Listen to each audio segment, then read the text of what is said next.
La idea es que todos estemos ya hablando el mismo idioma, teniendo las mismas directrices, todo el equipo interdisciplinario, jefes, auxiliares, médicos, fisioterapeutas, y bueno, aquí está el doctor para que nos acompañe y nos oriente en este tema tan importante.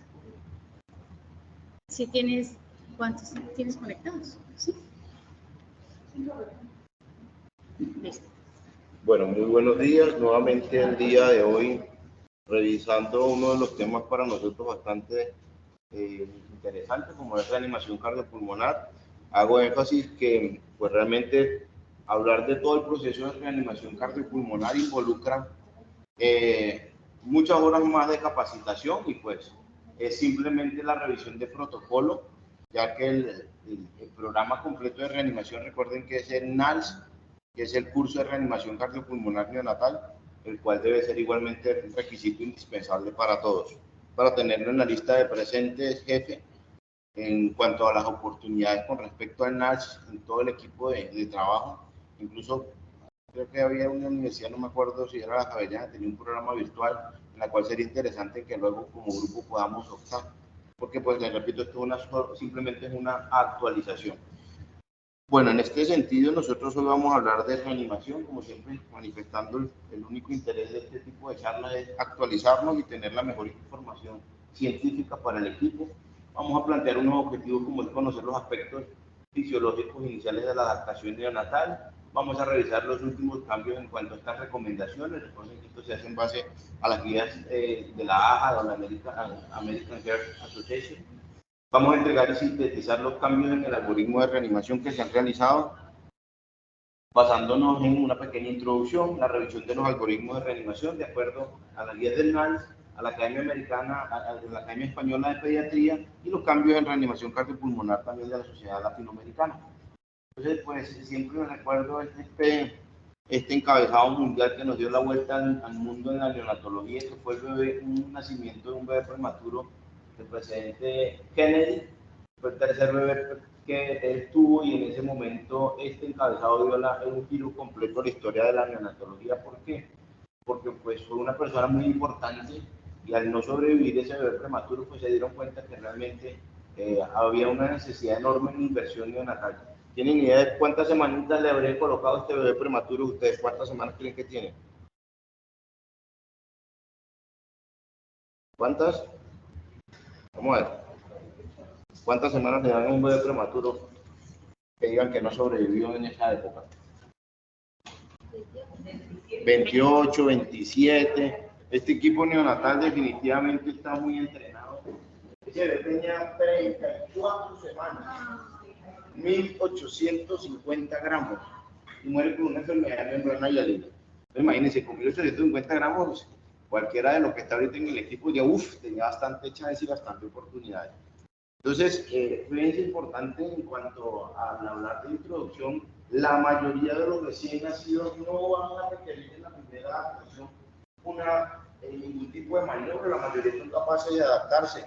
Y si eso no fuese cierto, entonces, ¿por qué tenemos la figura de las parteras? Que por muchísimo tiempo se han mantenido, bueno, tal vez en países como los nuestros ya no están, en estas ciudades no se nombran tanto las parteras, pero sin embargo todavía existen zonas rurales donde las parteras son de mucha ayuda y de hecho España tiene protocolos muy claros de ayuda con parteras que pueden estar en este proceso porque la mayoría de los bebés no requieren ningún tipo de asistencia. Existe una capacidad limitada realmente para uno predecir, y eso también ustedes lo saben.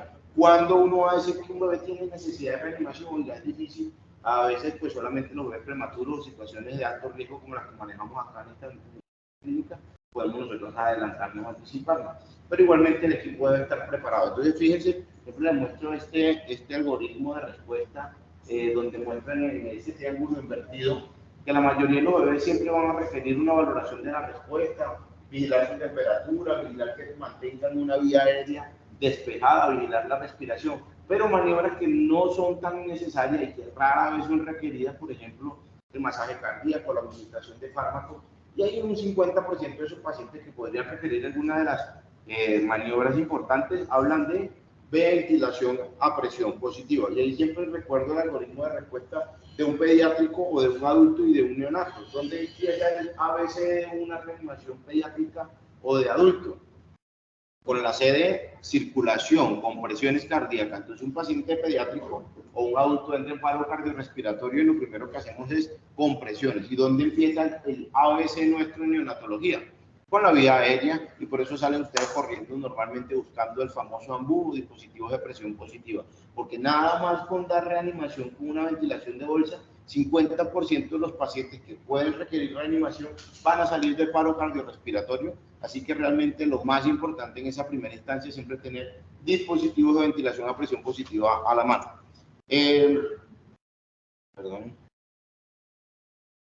De acuerdo, esto se presenta en la actualización, incluso tomando como les dije las guías españolas de reanimación neonatal, las cuales hacen énfasis en cuanto a algunos aspectos relevantes, como por ejemplo los temas de edad gestacional. Entonces, fíjense que aquí aparece un nuevo ítem, la reanimación o la predicción de lo que vamos a hacer en pacientes pretérminos extremos, de 22 semanas, 22 y media, 23 semanas, 24 semanas.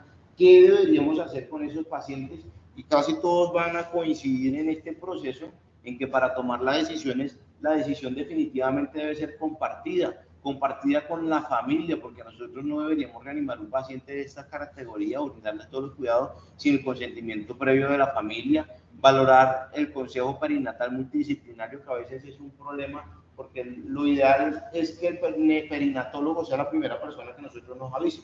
Entonces, en este algoritmo, fíjense que dicen que todos estos pacientes deben ser manejados en centro de tercer nivel, deben tener el consejo perinatal para decidir qué se va a realizar, administrar corticoides, y es una de las piedras angulares a veces en la atención de prematuros extremos, porque muchas veces llega el paciente prematuro extremo y sale una cesárea de urgencia porque la mamá tiene una eclampsia, porque tiene un herpes, porque va a convulsionar y sacan al bebé, pero no alcanzan ni siquiera a recibir la maduración pulmonar. El deber ser es que nosotros estemos preparados y tener al menos una maduración inicial con corticoides para poder posteriormente nosotros tener una ventana de posibilidades con esos prematuritos extremos. Fíjense que pues el énfasis mayor va en el grupo de pacientes mayores de 24 semanas. Somos una unidad neonatal en una clínica de tercer nivel con una unidad 3B, perdón, donde realmente la complejidad es muy alta. Tenemos capacidad de atender a estos pacientes de 24 semanas.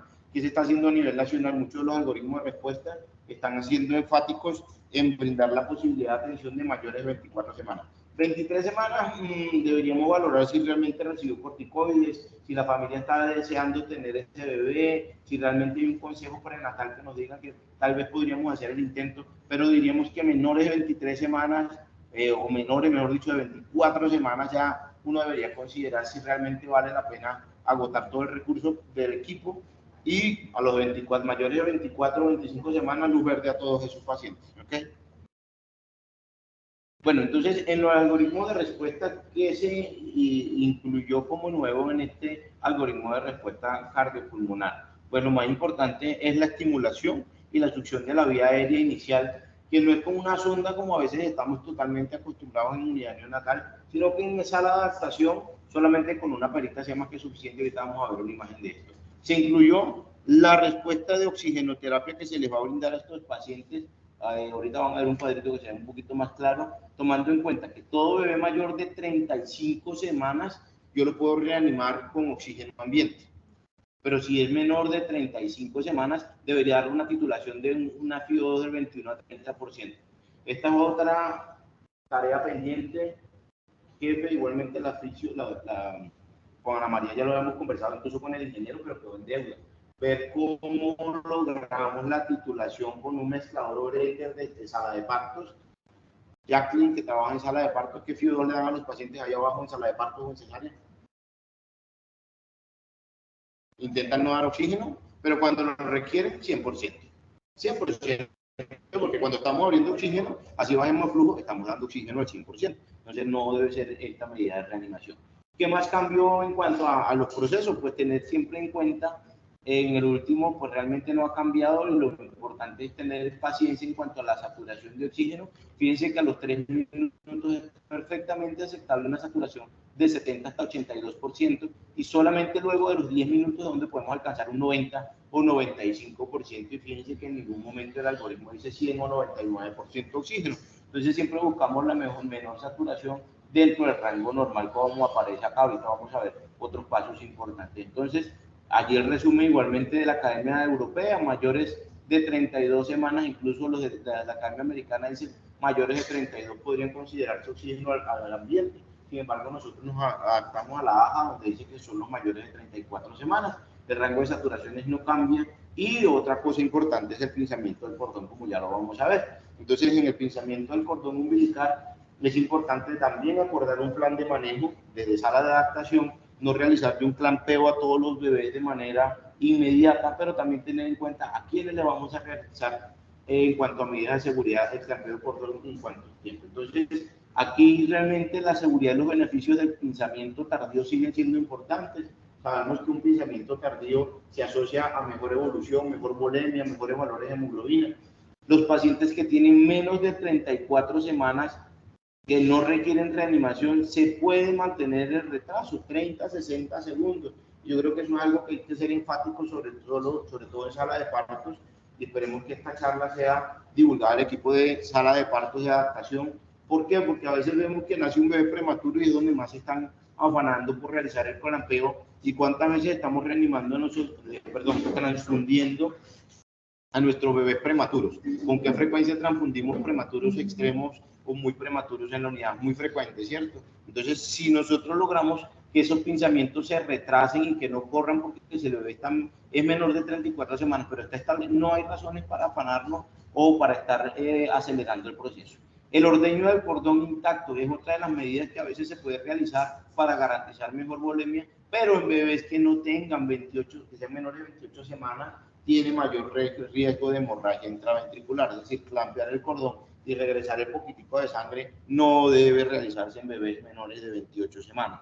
¿Qué dicen esas guías con respecto al clampeo? Igualmente se mantiene mayores de 28 semanas pueden realizarse el proceso de ordeño, es decir, que si yo clampeo a los 30 segundos puedo clampear y el poquito de sangre, si es mayor de 28 semanas, ordeñar y luego colocar el clamp del cordón umbilical. Pero ya sabemos que los menores de 28 semanas no se recomienda por el riesgo de hemorragia intraventricular. Y siempre y cuando el paciente esté estable, se puede retrasar el pinzamiento 60 segundos sin ningún inconveniente en este tipo de pacientes. Hacen énfasis al minuto de oro, que es el proceso de evaluar al recién nacido inicial, donde la medida principal en 50% de los pacientes va a ser ventilación a presión positiva. El ADGAR sigue siendo un indicador importante en la evaluación inicial, sin embargo recuerden que no se prácticamente estadifica el ADGAR en pacientes que han requerido reanimación y que no es un factor predictor para nosotros en este proceso. ¿Qué nos dicen en este proceso en cuanto al líquido amniótico? Pues realmente en el paciente que tiene un buen tono muscular, nosotros a pesar de que tengamos un líquido amniótico meconeado fluido, podríamos completar los pasos iniciales y no hay que hacer de rutina la aspiración y ya vamos a ver por qué. Podemos llevarlo luego a la cámara de calor radiante y ya vamos a ver qué vamos a hacer en este tipo de pacientes. Antes de hablar del líquido, pues aquí es importante recordar el contacto piel a piel. El contacto piel a piel es otra de las deudas de Clínica Médica del Duarte y de la mayoría de las instituciones del país, porque miren qué dice esa imagen, para hablar de un contacto efectivo deberíamos alcanzar un tiempo mínimo de 50 minutos. Y ahí sí es un chiste para los que están en adaptación en salas de cirugía, porque estoy seguro que el contacto piel a piel nos durará, ¿qué? 5 minutos, 10 minutos, yo creo que es mucho. Pero pues es importante porque garantiza mejor confort de temperatura, un vínculo materno afectivo y el paso inicial de producción de lactancia materna. Luego que ese paciente está en el proceso adaptativo, los pasos iniciales nos dicen que evaluemos el tono muscular, lo cual podemos hacerlo allí sobre el regazo de la madre, de evaluar si respira o no respira sobre el regazo de la madre, y si el bebé es a término, pues realizarlo los cuidados iniciales allí sobre la madre sin ningún inconveniente. Si el paciente en alguna de estos puntos dice uno que no tiene buen tono, que no respira, que el bebé es en este caso tal vez un prematuro, evaluar frecuencia cardíaca apropiadamente para decidir si nosotros vamos a requerir reanimaciones en los pasos iniciales.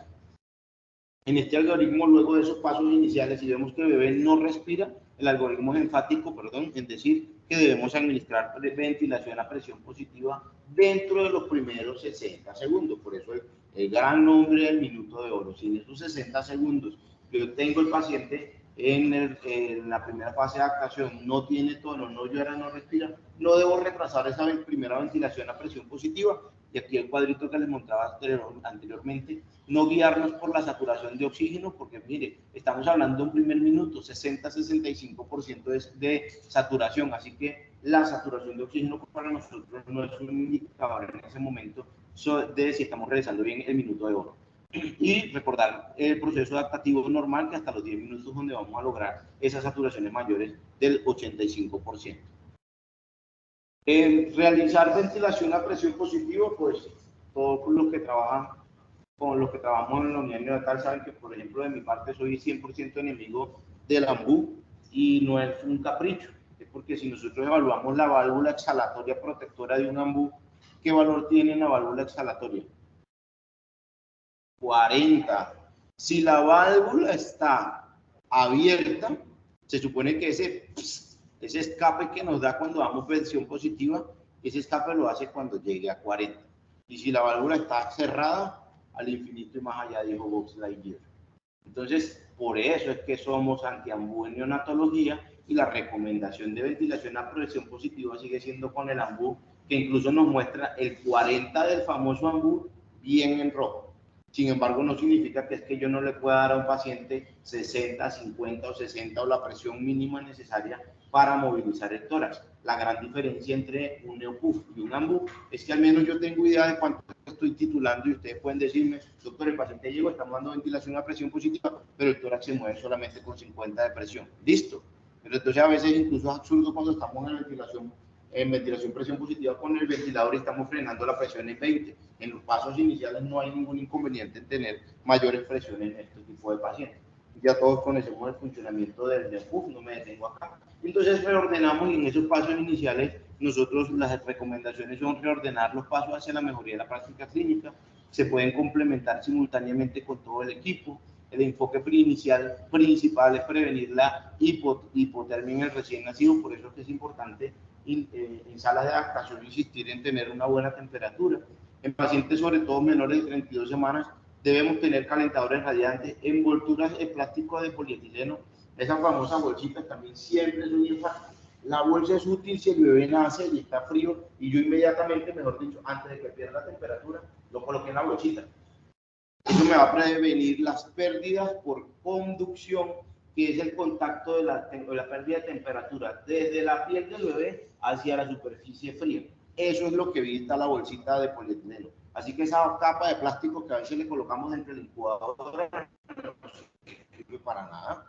Ya se están en incubadores, tengo temperatura y tengo humedad relativa, quítenle esa capa de plástico que no sirve. Lo único que sirve a veces es para limitar la gente, para evaluar si tiene buena expansibilidad, porque eso lo estamos haciendo con frecuencia. Bueno, si no tenemos humedad relativa, es válido tenerla, pero pues igualmente es ser enfático, sobre todo desde sala de parto. Créanme que la mayor utilidad es desde sala de parto. No que lleguemos y le coloquemos, no que dejemos la capa permanentemente allí, porque realmente no nos da grandes beneficios. Si lo hacemos desde el principio, sí. Más útil, gorros y colchones térmicos, que debería ser en la mayoría de los casos. Usar estimulación táctil y suave en esos pasos iniciales. El bebé que estamos evaluando y que realmente no respira, ya les muestro esa imagen arcaica donde me colocaban el bebé colgado de los piecitos y le daban la famosa nalgada de estimulación para que el bebé llorara y respirara. Realmente recuerden que es una estimulación táctil, suave. Ahí se lo está diciendo el recién nacido para que lo recordemos. Zonas, y fíjense que los estudios dicen zonas donde no puede realizar estímulo y que puede ser útil para dar estímulo respiratorio, las zonas intercostales. Cuando nosotros damos estímulos por debajo de las zonas costales, estamos estimulando directamente los músculos intercostales, y eso da una respuesta sobre el diafragma para que el bebé respire, ¿sí? Entonces, a veces, sobre todo en esa adaptación, uno ve que le dan en los pies y le dan, mejor dicho, por un lado o por el otro, no tiene ninguna utilidad. La estimulación principal orientada a los músculos intercostales. En esos pasos iniciales, si fuese necesario y el bebé no está llorando, a pesar de que estamos dando esa estimulación, entonces sí realizamos una succión suave de la boca y la nariz, seguido de ventilación a presión positiva. Estamos hablando de ese famoso minuto de oro. Prevención de síndrome de aspiración meconial. Doctor, yo tengo un líquido amniótico meconiado y usted que es bueno en vía aérea lo necesito y que me haga una laringoscopia de rutina que succione toda la vía endotraqueal para que por favor saquemos todo ese líquido y evitar un síndrome de broncoaspiración meconial. No, no se realiza y la calidad de evidencia científica es baja. Y todos los que hemos trabajado con un bebé meconiado ya tenemos esa respuesta. ¿Por qué? Porque por mucho que uno haga una buena aspiración de vía aérea, la broncoaspiración es inmediata. El líquido amniótico ya ha llegado al final de los bronquiolos terminales y eso no lo voy a lograr yo con una sola sonda y en un solo proceso de aspiración. Lejos de producirle una mejoría, retraso el minuto de oro y en ese paciente incluso puedo originar una reacción vagal intentando aspirarlo y sobre todo si no tengo experiencia en la laringoscopia. De hecho hay estudios donde dicen que el número de admisiones en general en UCIN con pacientes con dificultad respiratoria posterior al cambio de esta práctica, pues no tuvo ningún cambio. Es decir, cuando dejaron de aspirar a los pacientes con líquido amniótico meconiado, no observaron mayor aumento en los pacientes con líquido amniótico meconiado. Maniobras innecesarias, y eso es algo que constantemente vemos que se realizan en salas de adaptación. Aspiración sistemática de secreciones orales y faríngeas. No es necesario hacerlo de manera rutinaria. Y fíjense que en los pasos iniciales que acabamos de repasar, dice que solamente lo podemos hacer si hay mucha obstrucción de vía aérea o si no observamos una respiración inmediata. Paso de sonda nasogástrica para comprobar permeabilidad de coana, para descartar atresia de esófago, para verificar que existe un buen contenido gástrico. Ya que lo hacen constantemente allá, ¿pasan sonda todos? No. Excelente, excelente. A ver que no, porque créanme que la charla de adaptación neonatal en el minuto de oro ya la he dado aquí en la clínica como 5 veces, esta actualización, y sin embargo anteriormente a todos les pasaban sonda. Entonces no es necesario, ¿por qué? Porque si un paciente tiene, yo pretendo descartar una atresia de coana, yo pretendo descartar una atresia de esófago, ¿qué tengo que buscar primero? Datos clínicos del obstetra. Doctor Claro o doctora Jacqueline, el que esté en adaptación, este paciente que van a hacer tiene un polihidranio. Oiga, ese sí pásele la sonda, porque tal vez voy a sospechar que tenga algún tipo de atresia. Pero si el paciente no tiene ningún tipo de antecedente, no es necesario. Y créanme que aún así, a veces el polihidranio, ya sabemos que puede ser originado por otra malformación más abajo. Es decir, que pasando una sonda no voy a lograr nada y lo único que logro pasando una sonda de manera rutinaria es realizarle una reacción vagal donde el bebé, por intentar expulsar la sonda, prácticamente se desencadena un evento hipotensivo y de ese paciente que estaba estable pasé a un paciente con necesidad de reanimación cardiopulmonar. Si voy a realizar la succión, el paso inicial es una succión de pera con gomita. Y si estamos en sala de adaptación, en salas de cirugía, succión negativa que no excedan las presiones de 80 a 100 milímetros de mercurio. A veces es un problema porque los vacunos no tienen el manómetro funcional, eso es algo que tienen que verificar constantemente. Y en pacientes de broncoaspiración de meconio, que ya dijimos que no es algo tan necesario y de rutina en los pacientes en la práctica médica. Maniobras demorables, y es donde el minuto de oro, de contacto piel a piel deberíamos ser más enfáticos. Si el bebé está estable, deberíamos tenerlo sobre la madre y podemos incluso medirlo sobre la mamá, administrar vitamina K, colocarle las góticas allí sobre el regazo de la madre. No es algo que sea inmediato. Incluso si están en sala de adaptación, ustedes podrían decirle sencillamente que cuando el bebé se encuentre en alojamiento conjunto, podrían colocarle cualquiera de estas recomendaciones. Solamente que a veces, por el flujo de trabajo, sí sabemos que es constante el tema de realizar todas estas maniobras inmediatas. ¿Con qué vamos a realizar la monitorización en sala de parto? Y pues allí a veces siempre digo, cuando uno ve estas guías de manejo, uno dice, oiga, esto nos ocurre aquí en la Duarte porque el fonendoscopio tal vez no es tan bueno. No, esto es a nivel mundial. La auscultación cardíaca o la palpación de pulso no es la mejor herramienta para determinar la frecuencia cardíaca, porque son métodos inexactos, que no son tan confiables, porque van a depender mucho del explorador, y lo idóneo, lo ideal es tener monitorización electrocardiográfica continua para nosotros poder corroborar. Y cuántas veces nos está pasando nosotros incluso en salas de cuidados intermedios neonatales que estamos reanimando a un paciente y realmente nos guiamos más por el monitor, ¿cierto? Porque es difícil auscultar al paciente. Entonces este método sigue siendo ideal porque realmente el monitor su uso nos permite una vía alternativa. Su principal indicador es ver la respuesta y determinar qué tipo de intervención vamos a realizar en el algoritmo de respuesta. La mitad de los errores que cometemos con la auscultación realmente en estos pacientes nos ayuda a mejorarlo. Igualmente los errores de cálculo de comunicación, porque no es fácil estar allí con la auscultación y uno decir, el equipo está esperando a ver qué frecuencia tenemos, y esto mejora la comunicación. Entonces eso sí debería ser enfático todo el equipo multidisciplinario, y siempre tener monitorización electrocardiográfica si es un paciente sobre todo con necesidad de reanimación.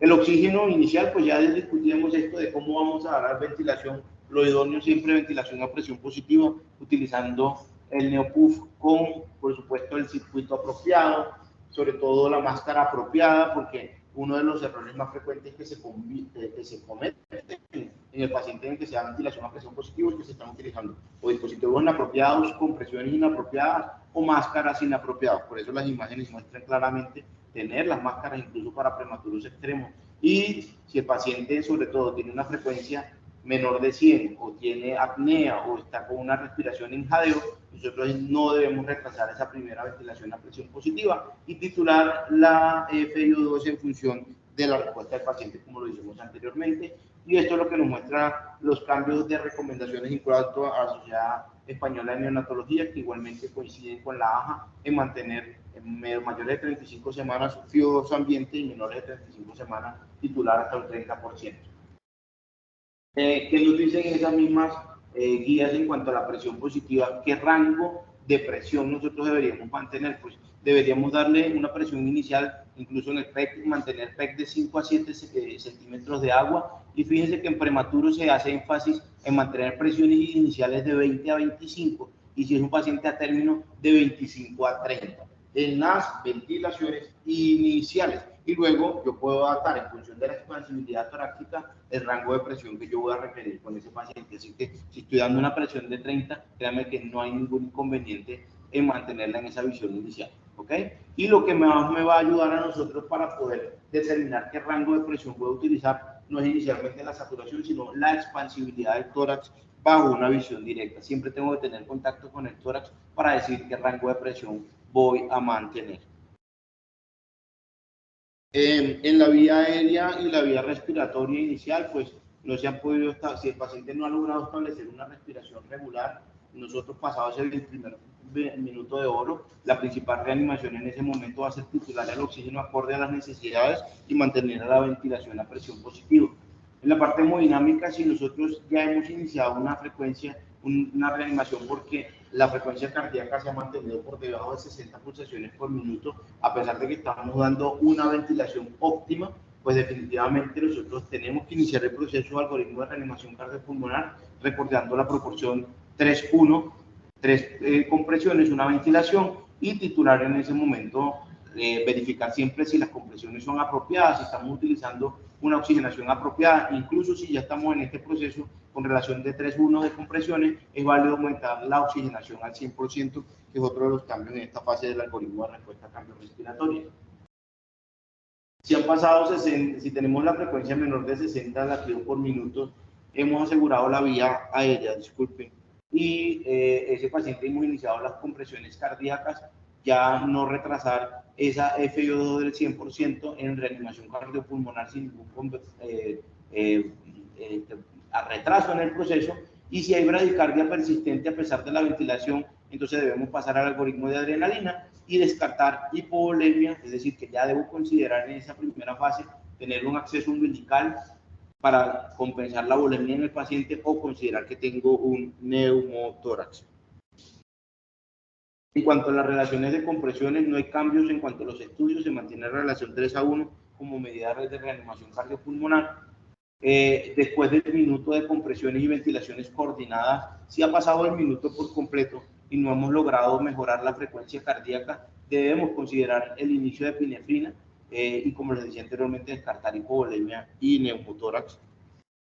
Cambios que incluyen en el algoritmo de respuestas, pues ya antes había dudas en cuanto a utilizar epinefrina, por ejemplo, en el tubo endotraqueal, o qué dosis iba a utilizar si era por vía endotraqueal.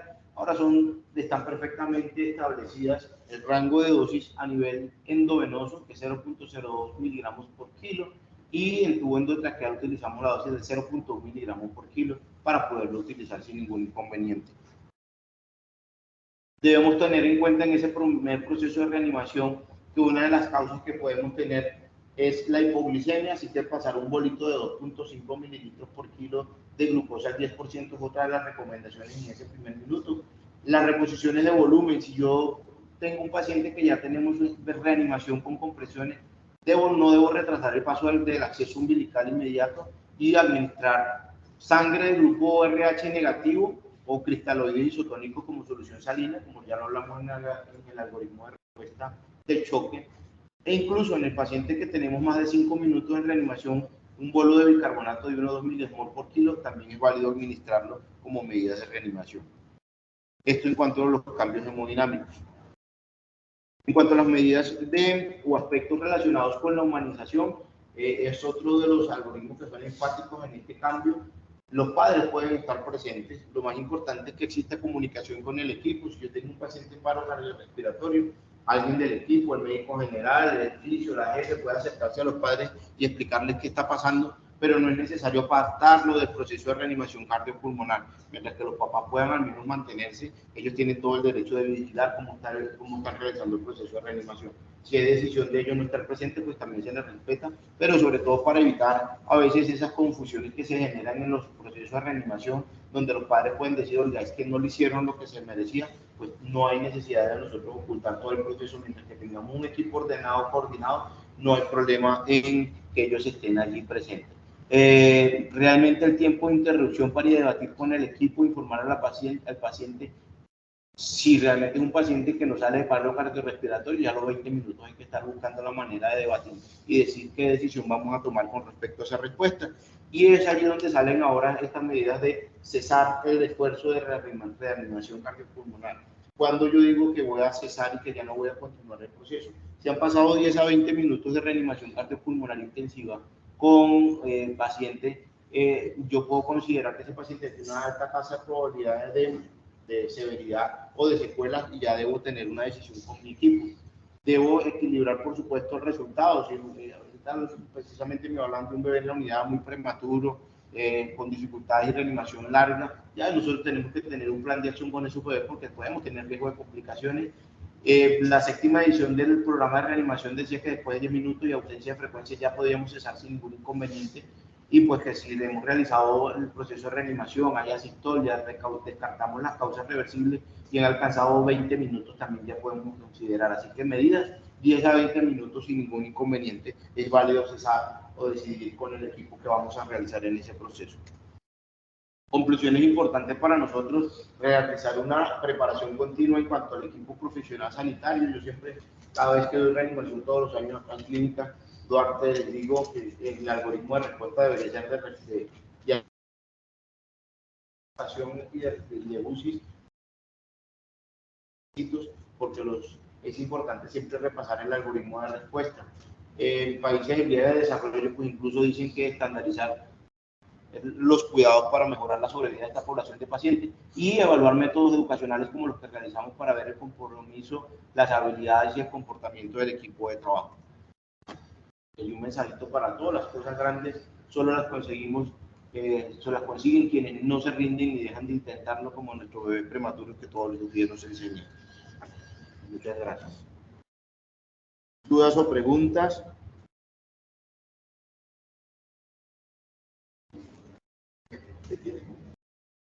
Ninguna duda. ¿Todo clarísimo? Bueno. Reanimamos todos los días.